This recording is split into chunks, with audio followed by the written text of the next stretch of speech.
పరమేశ్వరుడు అరుణాచల వైభవంలో స్కాంద పురాణంలో ఒక మాట అంటాడు. అందరు తల్లులు తమ బిడ్డల్ని పెంచడానికి పాలిచ్చి పెంచుతారు, కానీ పార్వతీదేవి అందిట అందరికీ ఉన్నట్టు నాకు ఒక్క బిడ్డడు కాదు, ఈ లోకమంతా నాకు బిడ్డలే. కాబట్టి నాకు నా భర్త ఆదేశించాడు, నువ్వు వెళ్ళి భూమి మీద తపస్సు చేస్తే భూమి యొక్క గొప్పతనం పెరుగుతుంది. అంతేకాదు, ధర్మం ఎంత గొప్పదో తెలియాలి. తెలిసో తెలియకో పరమేశ్వరుడి కన్నులు మూసింది, సర్వజ్ఞావిడికి తెలియదా? కానీ తపస్సు ప్రాయశ్చిత్త రూపంలో చెయ్యి.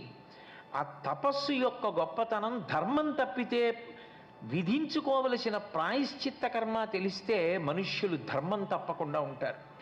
ఏదో నాకు ఒక్క కొడుకుని సుబ్రహ్మణ్యుడికి పాలివ్వడం కాదు, ఇంతమంది కోసం తపస్సు చేయడానికి వచ్చేస్తానని ఓ పార్వతి సుబ్రహ్మణ్యుడికి పాలివ్వకుండా పరిగెత్తుకొచ్చి ఇంతమందిని నీ బిడ్డల్ని చేసుకుని తపస్సు